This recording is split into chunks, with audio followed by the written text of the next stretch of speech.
Alright, so this is going to be very different to everything else. And admittedly, this could be quite shit, I have no idea. But something I've wanted to do for quite a bit is just talk to just people kind of in the community. So for number one, we're going to talk to a lovely kind of friend of mine. I say kind of friend because we've just had a bit of a little bit of a match, but it's fine. It's fine. Nuffle has not been very nice to me. Neither was he, to be honest. But you know what? It's fine. So here we have the one and only Commissioner Dalton from MBP, which is the fourth, I believe, fourth biggest league in PS4 Blood Bowl.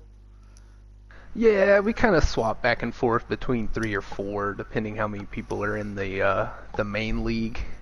Oof. If we add up everybody between the multiple splits, I guess we have for postseason and stuff, we probably are consistently third. But in the aspect of the game itself, we kind of falter back and forth as people are exiting and entering for needs. But yeah, thanks for having me, Dan. That was a weird little intro that I gave there to the league, but No, it's fine. It's it gives people good context to both MVP and both and you, of course. And what I wanted to have this discussion on mainly, I kind of just dropped you into this a little bit, but it was because I know that you've seen a lot of Blood Bowl action, so you're somebody who has a lot of wrinkles on the brain. You're wizened. No, wizened mean like old. You're just wise, I guess. You know the Blood Bowl scene. So I kind of wanted to talk about just generally Blood Bowl stuff and kind of what you think about stuff because from the video I did ranking the teams, I had obviously a bit of pushback even just from you on the Amazons, and I actually kind of wanted to say, what do you think? So for me, I didn't like. Obviously, I got a little shtick for the whole not liking Amazons thing, but don't you think it's kind of strange how um, high TV stuff uh, kind of just doesn't include them, but they're really prominent in low TV? And if so, like, what do you think is the most like official format for that kind of stuff? Like, what like for tournaments? Like, do you think low hmm TV is just more to the core of Blood Bowl than high TV, or do you think like because I just it just baffles me because hmm it's very different from every other competitive game I've seen. So I just wanted to see what your yeah. thoughts on that are, really. So, from like a point of tabletop speaking, most of the time your tournaments are going to be like 1 day events. Like leagues are existent in local game stores and everything like that, but the bread and butter of tabletop would be the NAF tournaments or just tournaments in general, even if they're not official NAF, but just like 1 day events. And they will have you create a team usually with like you have like 1.1 or 1.3. I've even seen up to 1.5 million to spend on just positionals, not skills. And then they'll give you skill packs that you can apply to characters, kind of like we've done for special competitions here in MVP. Basically, Vermintide War is a good example of what a tabletop tournament would be like if you were building, absolutely yoked out stat freak teams. But most of the time, for competitive, quote unquote, to keep the widest range, I believe, of available teams, I believe is one reason why they do it. Since, every team is kind of better at different TVs than other, there seems to be like a median TV where most people are on level pegging of some sort. Um, so, in order to get to my point, because I'm making a long-winded No, statement it's about fine. this, Good. typically those teams are gonna range in team value anywhere from like 1250 all the way up to I've seen a 1500, even up to like a 1600 tournament. Um, that was basically you play 3 games that day, like all in a row. Um, and then that's the tournament with that team. It's res format. You keep the same squad throughout. So probably the aspect of like teams themselves, the sweet spot is probably right around in there, just because of the way development is. I mean, Blood Bowl can easily be played as a game where you play at like 2,000 plus T value. I mean, it's not unheard of. Some people prefer much larger stat freaked out teams like that, but it really seems like that format benefits like very heavy bash teams with a lot of guard and mighty blow and all kinds of things like that. And even in that format, like bash teams don't hold up against each other. So like AG teams a lot of times will go in there and just be like, oh, okay, so you're gonna kill all my players this turn. Okay, cool. I don't know.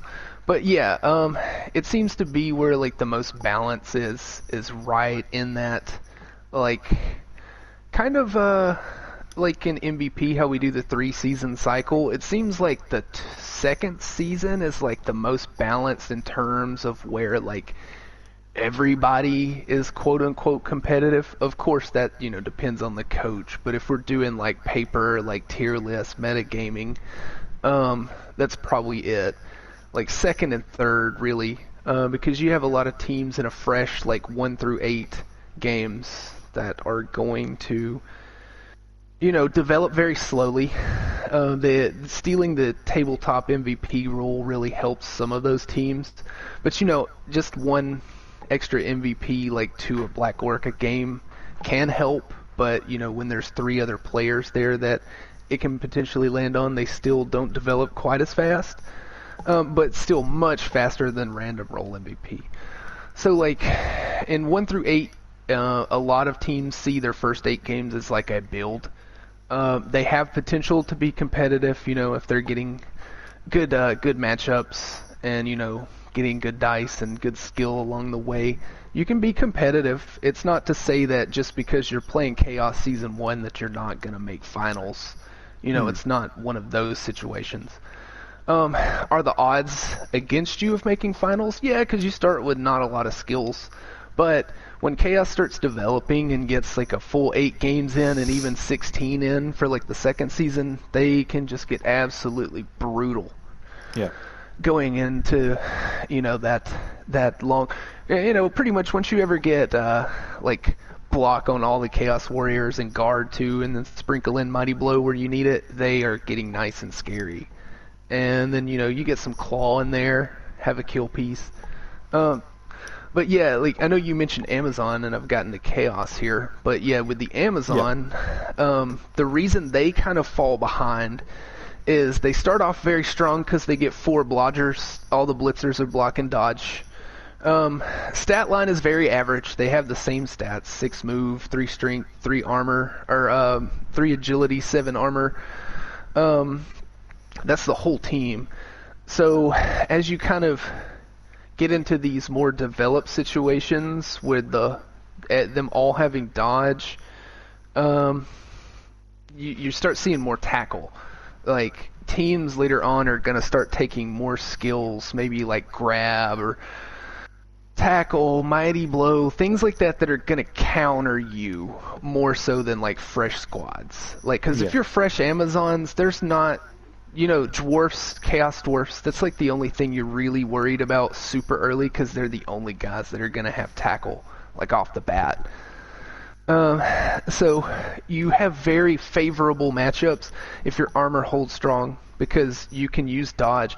And a lot of people think that Zons are like an agility, like passing style team because of the dodge, but it's more of a defensive aspect. You're able to hold positions and lines a lot more early when people are like, oh, well, let me blitz your blitzer who has blodge. Oh, you don't have tackle and you rolled both down. We're just going to stand here, and then next turn I'm going to bring more dudes in and hit you with that blitzer. So, but as the team values get higher, you know, people are going to have more wrestle than like Bretonnians starting with, and just counterplay.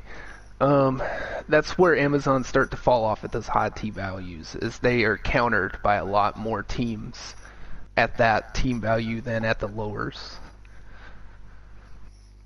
Yeah. Very thanks by the way for the good discussion. I didn't really have to butt in there, but yeah, what I really want to touch on is um, again the big thing was what I kind of used to think was just Amazon's any good, but it's less so that, and it's just me. I just do think that people regard them too highly. Um, but if every tournament was team value 1000, then maybe there is a case that they are like, you know, a godlike team that's untoppable. But it's just I feel like well, there's two things. One that maybe they aren't as good, and two, even if they are as good, there's something else there. But for if they are they actually good? I think the fact that they're just so one note, it just makes them so. I don't know. They just it doesn't feel like there's anything to do with them. It is literally just a case of using the most vanilla tactics possible to get the ball from one side to the other, like tactics that, as you go on, obviously that's the what you're learning to defend against. Um, there's nothing there that it feels like you can't get from any other team. Like, if you compare them to literally anything else, you said Chaos, right? Obviously, they've got the Chaos Warriors. Any other team has positionals or something that gives them this feeling of superiority. With Amazons, it's just dodge and this kind of this one skill, and I just don't think that warrants them being as good as they are. But I do think because they are so vanilla, I think that people have managed to work around them because they don't really have to think that hard about it, if you get what I mean. You literally, when you play Amazons, you're just playing Blood Bowl, like bog standard vanilla Blood Bowl. Do you see what I'm trying to say there, Dalton?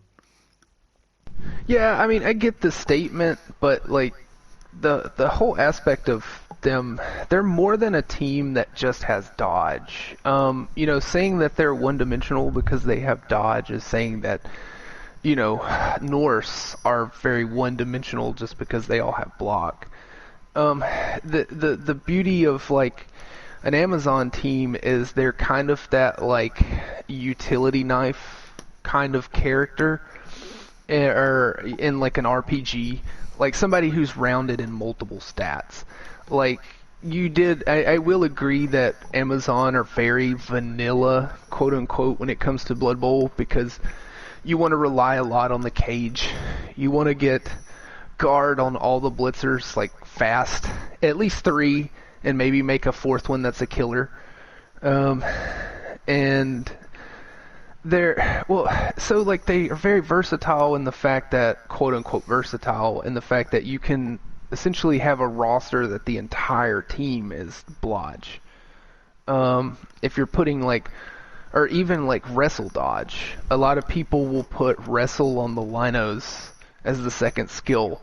Or you can make the catchers really good ball sacking type characters, and you go after the guy with the ball with some wrestle strip ball in there, because the catchers get that access like very easily for like the wrestle and stuff.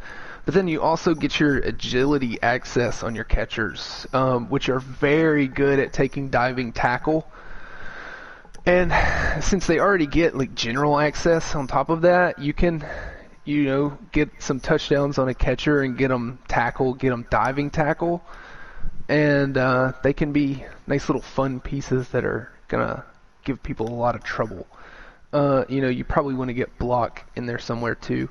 I'm very boring in my catchers, and I usually just give them block off the bat. That's usually the way it goes. Or sometimes wrestle. It just depends. But yeah, usually block or wrestle first. Just because that blodge combo is like way good early. Because somebody has to roll a 6 to knock you down at that point, or have tackle, which again we iterized earlier that doesn't really happen on a whole lot of teams. Now of course you may run Amazon in a league and then you get and you're like, oh cool, dwarf, chaos, dwarf, dwarf as my first 3 games. And that's not fun for you. Maybe for the dwarfs it is. But and necessarily the tackle isn't always like running into a lot of tackle isn't always a bad thing for Amazons.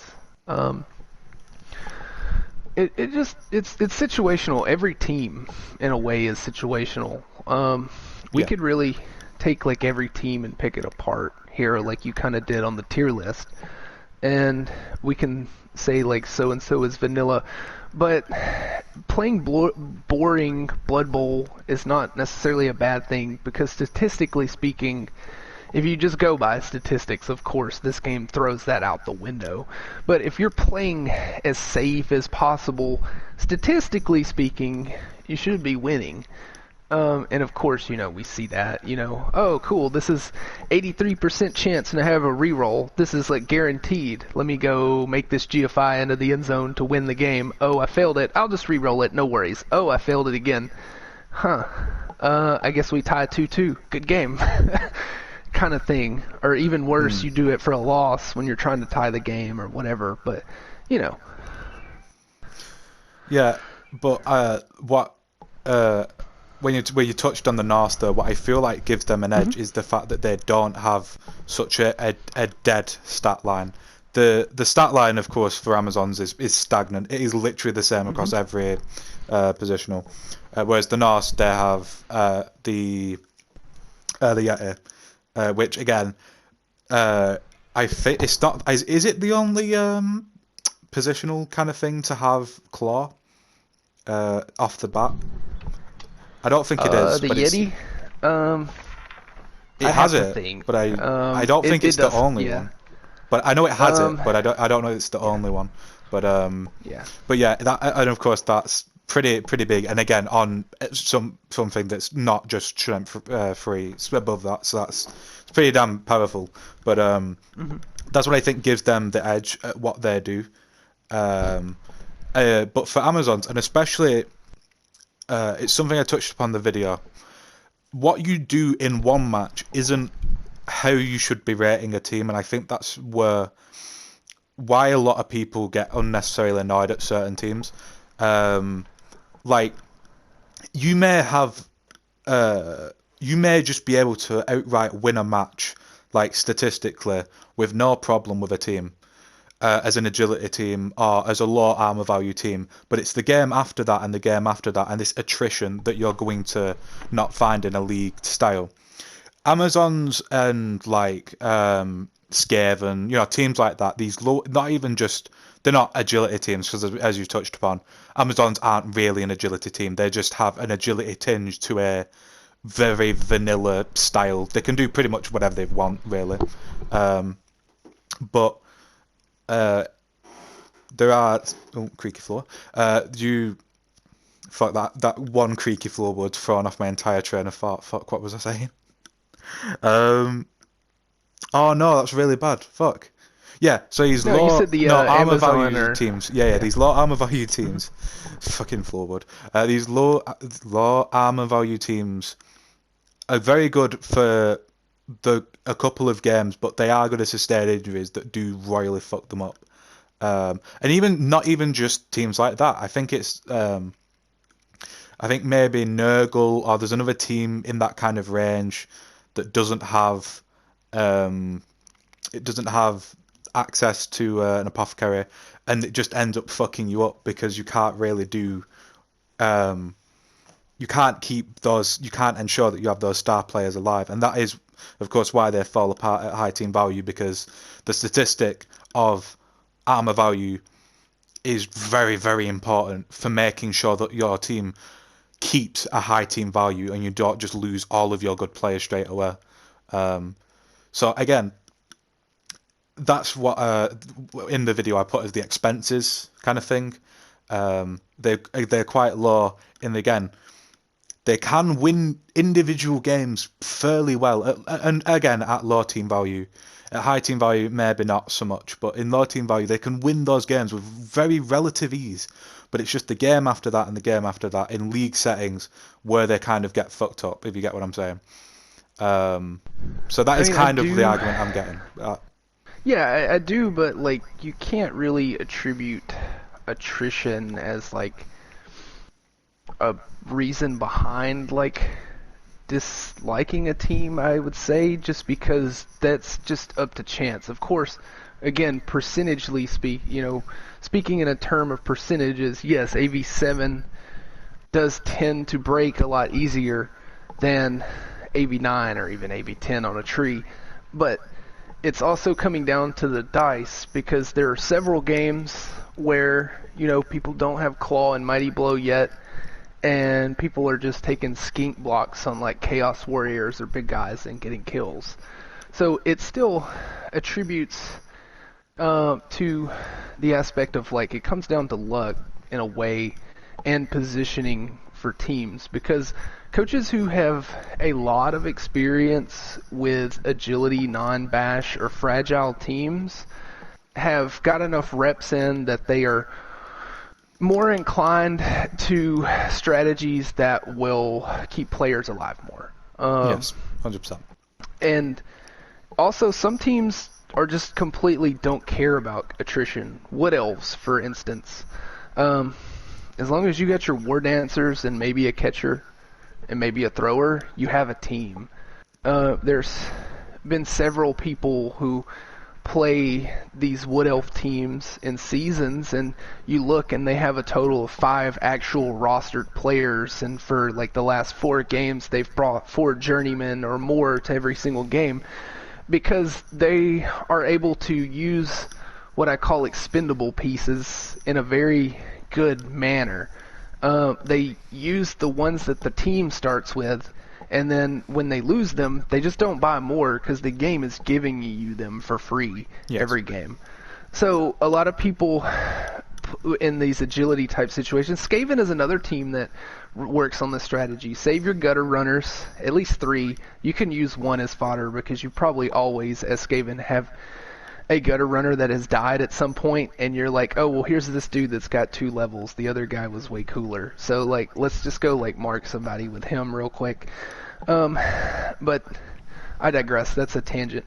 But Skaven do kind of a similar situation. You protect the gutter runners. You try to protect the blitzers as best as possible. Thrower, optional. There's, like, a divide in the Skaven community of, do you take the thrower? Do you just never take the thrower? Because some people say he's just a line rat with throw, which probably pretty accurate. But he can be nice with the sure hands, and the Skaven throwers do turn into a nice piece, but before they turn into that piece, your gutter runners do their job much better. Another tangent there. We got off on that. But yeah, these coaches that play these quote-unquote fragile teams kind of know how to get around that, because that's how they're designed. The teams are designed to be like sneaky and be like, oh, here, just kill my lineman. You want to. And so you can like get a coach out of position if they're really kill hungry. They're like, oh, this dude's just feeding me linemen, let me just keep hitting them. And then meanwhile, the positional good pieces have like snuck up onto this situation where maybe you're spread thin because you're like, oh, I'm just hitting these fragile dudes and just wrecking them. And then War Dancers show up and they're like, I'm gonna leap in and take that real quick, like super easy. I'm going to move like the entire length of the field. I'm going to leap. I'm going to hit you on a 1-die, knock the ball out, and I'm going to pick it up, scoop, and run away. And I guess it really just kind of comes down to, I would probably say this a lot, it's all very situational, because agility teams and Norse and all of that, even Kimry teams can sustain very well behind the helm of a coach that has his tactics down. And then of course every Blood Bowl coach needs a good bit of luck. Yes. Because I think there's one stat, like even the like top coaches, their win percentages are only like 60% or 65%, like that. So they're winning 2/3 of their games, but the luck aspect comes in for that 1/3 that you're missing there. So Well, I again, I do see what you're saying. Again, I think for agility teams, it does come down to the coach and how it does come down to how much are you willing to expend to gain, and at the same time, obviously the big play is just screening a lot, that's fair enough. It's very effective, but at some point you have to actually stop screening to do fucking anything, pretty much. If it's two agility teams, you can't just have a screen off. You actually do have to fucking do something at some point, don't you? So yeah. hey, yeah. I'm fine with a 0-0 if you are. But That's a point on the league for both of us. No, I'm kidding. That's collusion. Don't put that in the. No, I'm kidding. but yeah, no. On that aspect, to finalize the first point that I was making of are they actually good? I just think in the overall scheme of what Blood Bowl is, if it's just 1,000 TV, to be fair, I probably wouldn't even say they're the best, but I would concede that they're definitely in like the top 4. Like they are a very good team, and even though it is just boring Blood Bowl, they're very good at what they do. Blodge, of course, for early games is literally king, because you just make attacking so difficult, like you can't do anything. And I suppose also with Amazons, it's a bit of a bait because they are armor value 7, and it's like, ooh, attack them, might get myself a spicy little injury, and of course it doesn't fucking happen because they dodge out of the way. Or you attack a blitzer and they just literally just stand there laughing at you, and you just can't do anything. So that I will concede. But the second point that I want to say is that they should be changed regardless of how fuck overpowered, underpowered. That's not what I'm saying. That they're just that boring that they bring the experience down. And I do. This is just something I do really believe in, and I will. It's a hill I'm willing to die on. Amazons are just, again, there's a difference between being very good and explaining the core mechanics of the game, like the humans do. They are a very good introductory team because they use the mechanics very well. Same with orcs. They express how bashing is done. Humans express like skill-based stuff. Makes sense. I think we can both agree on that. But with the Amazons, they don't actually do anything. They're not introducing anything new. Again, it is literally just a dead stat line with nothing else, and skill changes to help with the positional. Lion women having nothing, thrower having pass, catcher having catch, and blitzer having block. It is as vanilla a team as you can have. The only difference being they all have dodge, and I just feel like that's not what Blood Bowl should be like, if you get me. I said it in the tier list video. I would love if more teams were not bad, but if they were more like I forgot what they're called. The Slan. What are they called in this? Kislev. If there were more teams like that did use very weird skills, if they were good, that'd be nice as well, because I don't see Kislev getting played. Kislev are actually extremely high tier. They're just very fragile. Yeah. Their blitzers are hella expensive, but if you can keep the blitzers alive, they're very good. Yeah, again, see what I mean? I can fucking feel the joy in your voice talking about them. Like, they're an interesting team. That's more of what I want, and less like Amazons. Can you at least agree with me on that point to an extent? I'm not asking for them to be completely reworked. I'm not trying to be a contrarian, but I think that's what gives Amazon their charm, is that there's so many already enough teams that are using weird and wild mechanics that having a base like vanilla style team is their gimmick. It's kind of like the aspect of like in wrestling, if everybody in the organization is 7 foot tall, nobody is 7 foot tall because you get them in the ring and it's like, oh, they're the same size. What does it matter? So it's like the same concept of the game is so diverse and needs to be so diverse that you have to have vanilla base, like boring tactics, textbook teams to add a sort of balance to, goblins, vampires, Kislev, Kimry, halflings. I mean, if you want to even go weird with it, you can say even like lizards are an odd team because they have the mix of the skinks, they get the crocs, they get the Sorai. So having a nice little like boring team that's just like average is very fun to some coaches. It's the same, like I said earlier, it's like the utility knife character in an RPG. A character who doesn't excel in one field but is well rounded in multiple fields. So you have more versatility. I think looking at Amazons as just a bland team is a bad way to go about it. You need to look at them more as a blank slate, as a team that you can build into other mechanics. Because and it does kind of harbor on like having skill ups. But that's like any team that can take a skill up is, instantly going to benefit from doing so. Unless you're taking like armor. Like, ooh, let me take armor up on all my linemen. Please don't do that, people. Never take armor up unless it's like extremely late and you want to save like a valuable piece. But anyway, so you have to kind of see them as something you build into a specialization almost. They have the ability to pivot very well based on what skills you're getting. So, like, let's say you're playing, you score a touchdown and level up your catcher. Well, does your catcher roll agility up? AG4, boom. You are that much better at receiving passes now. So, it opens up the passing game when you need it.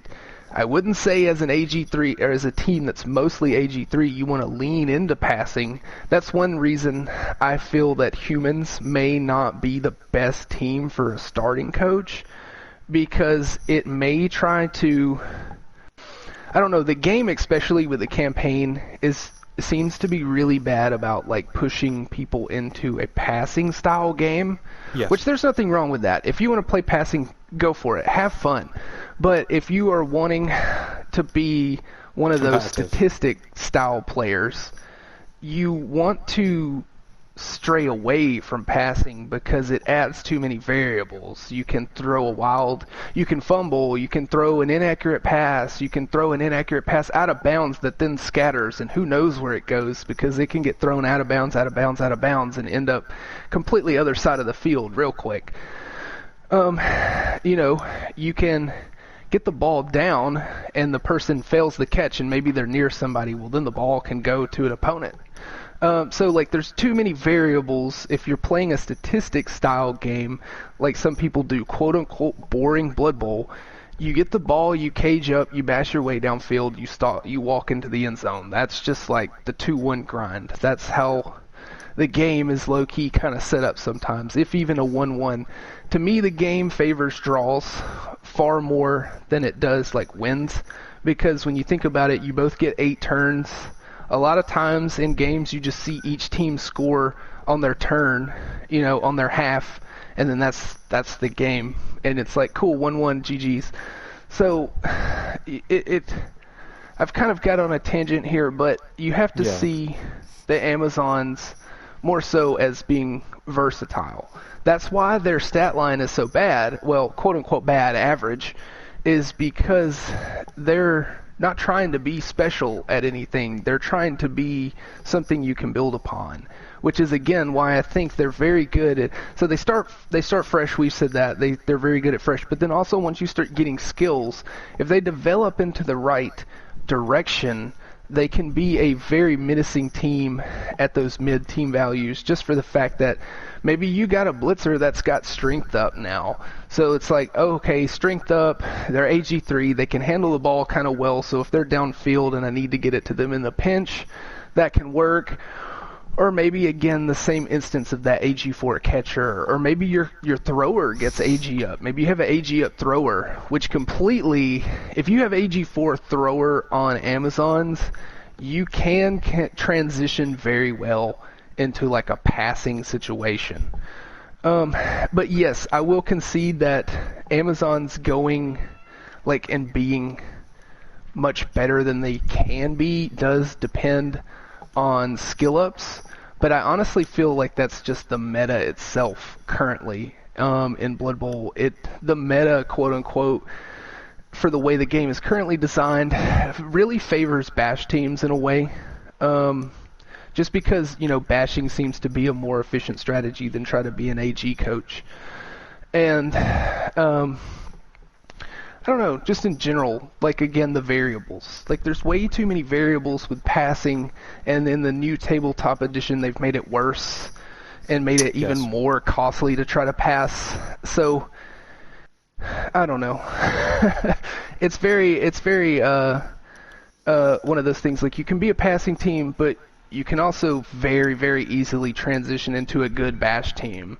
And that's where and that's where it fits into the meta that I was speaking of, because the meta does tend to favor the bash team. So as Amazons are able to transition, kind of hold their own very well, because they get a lot of guard. I mean, your blodger blitzers that start with that, like, they get strength access, so you get guard like super fast, mighty blow really fast. And then you start kitting out the other pieces. Most of the time early with Amazon, you're scoring most of your touchdowns with your blitzers, or you should be. So your catchers aren't stealing all of your SPP, because the catchers get that easy, get those blitzers leveled up. And then you can slowly transition into that bash game, because now your blitzers don't have to be as free to score touchdowns because they got guard. They're just sitting there marking people with blodge. You need a 6 or a 5 and a 6 with tackle to knock me over. And she's just going to stand there and put tackle zones wherever she wants. And then now that they are spending more time keeping things blocked up, your catchers and your other linemen are a little more free now. So you can slowly start like sneaking your catchers downfield into positions and moving the block guard cage up with that. And then if you're finally kind of stalled out, you can just get the thrower or lino or even blitzer that's in the cage carrying the ball, get it down, hand off on a 3+ with a reroll to a catcher, and then hop your way into the end zone. But that's like late game Amazon strategy. That's like developed Amazon strategy. Yeah. I think this has just become the Amazon podcast at this point. Well, no, again, that is really what I wanted to touch on, because again, it is for me. It's the glare. Well, I wouldn't say it's a glaring issue with Blood Bowl. I think don't get me wrong, there may be some issues with Blood Bowl, as you said, especially with the new passing stat. I think that's a bit of an issue with Blood Bowl, potentially. With how pass teams seem to be getting royally shafted, and bash teams not well. Actually, I'd say bash teams with the whole piling on business has been quite interesting. So I'd say it's been mostly past teams being shafted, but a bit of shaft left over for the Bash boys. But anyway, it was. I do want to touch on the Amazon thing, because it's the team that when I saw, I still really don't get. They're just so they're bland, and that's what ideally for me, I would say give them a skink, just to fucking give them something that's different. And I'm for that. I think every team should get access to a little stunty guy. Be very cool. Halflings or humans get a halfling now. Do they? Orcs get gobos. Yeah. You can only get 4 gobos, but still gobos. Yeah. I mean, it'd be very cool to see some extra teams get access to little guys. Well, yeah, I'd say get rid of the line women and just have them be Oh, skinks. gross! No, don't you do that. No, Why no. not? The line women are the fodder piece. So if you get rid of the line women and move to the skinks become your fodder piece, which Yeah, is exactly. not good because they're intended to be like a ball piece, and they're also not super cheap compared to the line women. Um, so it would be very rough. That would be a very rough roster. No line women Well, and I don't just know. skinks. I don't It would know. be fun. It was a. It would be I don't lots of know. fun. I haven't looked at the maths, but you get what I'm saying. There could be Yeah, yeah. maybe get rid of the catcher or something. There is swap around, because otherwise, if you just put skinks on top of an Amazon team, people would just play the Amazon team really. Although having said that, actually, skinks are actually very. Again, that's why I think that's why lizards are just so meta as fuck, because skinks are an incredible agility piece to do loads of shit with, and the sauruses and the crocs are just so good to just bash. And it's the weaknesses. You can't just play one way. You have to take advantage of both of the weaknesses. You can't just play. Whereas, like, it's like again. It would maybe it would make Amazons more interesting to have a big guy piece, because that's kind of the thing with lizards. It's why kind of they're really interesting, because you have to play with Skaven. You have to play to their weakness of having low armor value and relatively low bash. With Khemri, obviously, they have very low movement allowance. I meant to say movement allowance for skinks, as you play against that. But for obviously the Egyptian boys, no low movement allowance, play against that. With Amazons, as really there isn't really anything to play against. It's just, do you have tackle? No. Right, you're fucked. Do you have tackle? Yes. Golden, you've won. That is in early like league, like low TV. That is what it boils down to essentially. Now, obviously, there's other stuff in there as well. There's other stuff in there. You've got to play obviously like an intelligent little, you got to play. You can't just tackle. You can't just sit there. You've got to actually play the game, obviously. But that is kind of what the strategy becomes. It's with that team. What is the game plan when you're playing Amazon? Literally, it could be it's just anything.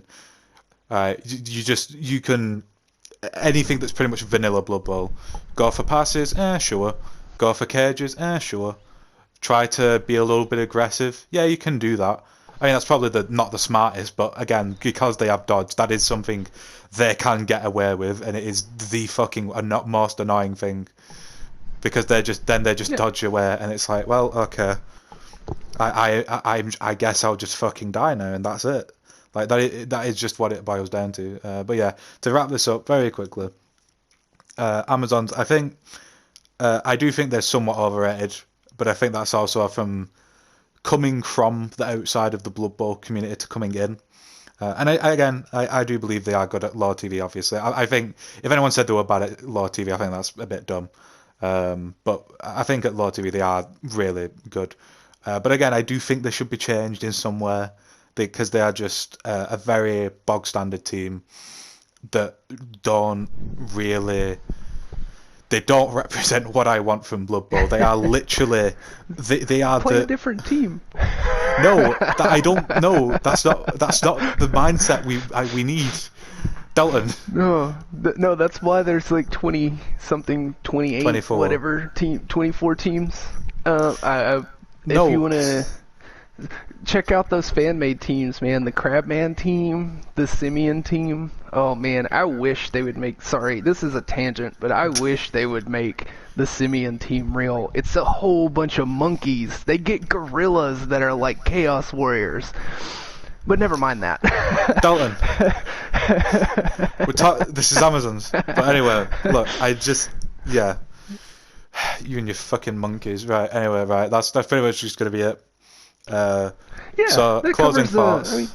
Closing thoughts. Yeah, I'm with you on that. I mean, they're good at low team value. Things start to catch up to them late. It kind of, later on, they can still be good. I mean, every team can be good at any tier. I will say it that way because it depends what coach is running what. It depends what your dice are. It depends what the rest of the league is. There's so many like contributing factors to what makes a team quote unquote good. And no matter what, it will always be opinion. Even if you have all of these like NAF stats, which we do, and we have all these NAF tier lists, which we do, Yes. you're still going to have people disagree with where people fit in on the tier list because not every team works for every coach. So I like the aspect of even having boring teams in the mix of all of these super interesting teams that low-key, I kind of just feel like the podcast is going to become us dissecting your tier list, and I'm kind of okay with that. What, are we just going to spend like an episode per team? Because I'm totally okay with that. Well, that and also overall stuff with Blood Bowl, because there's stuff like the future, what is Blood Bowl going to entail coming into, especially the video game, because should it become, as you see with Rainbow Six Siege, with Overwatch, with these other high-tier competitive games, you see it become a games as a service model, where it doesn't, it's not just a video game, it's something that gets continued development, and you know, of course, with microtransactions and what have you, and then that's how it keeps alive. And would that work for Blood Bowl 3? Well, okay, Blood Bowl 3 has pretty much already been made. Let's put it that way. But maybe Blood Bowl 4 in like 10 years time, whatever. Or what should the oh no, where are still recording this closing statement on Amazon. I'll kind of finish it up from what I was going. Keep Amazon boring. We need more boring teams in Blood Bowl. I think we have a really good mix of boring teams. Now, like, if you're going to add more teams, I would say maybe err on the side of making them exciting. Like, don't just make them straight up OP like a lot of things do when they create, new character, make them OP as possible. Like, don't do that. Like, look into keeping them in the lore and keeping them balanced based on what's already there. And also, like, making a area/team in the game that doesn't really already exist. Something new, some kind of new sort of mechanic, maybe a new mix of players or something like that that's going to kind of shake up the meta a bit, because it's so bash heavy currently that if Games Workshop does continue to do that, which I feel like they would, maybe they'll eventually keep making teams, because it seems like they're on for the long haul now, which is good. Yeah. We'll see different things, but and we can all, again, not every team works for everybody, so we can disagree on what Amazons are supposed to be. I like them as they are, as a boring baseline stat team, because it adds more versatility as what you build into.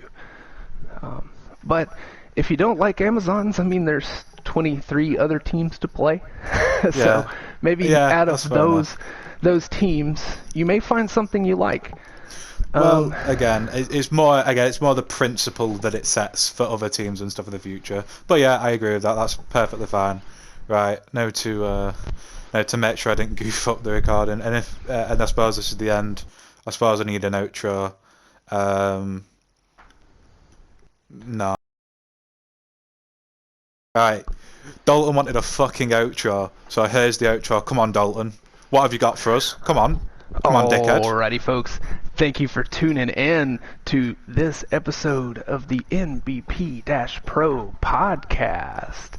Check us out on YouTube. Wait, hold on. How are we doing this? I just straight up called it the NBP Pro podcast. Are we calling it that? What are we calling it? I don't want to just straight up steal your gimmick because you're putting in all the work on this to like. You just stole the fucking pod. You just pirated my podcast. And that's why we're closing the we're killing the bit. This is a non sequitur take. What are you calling the podcast?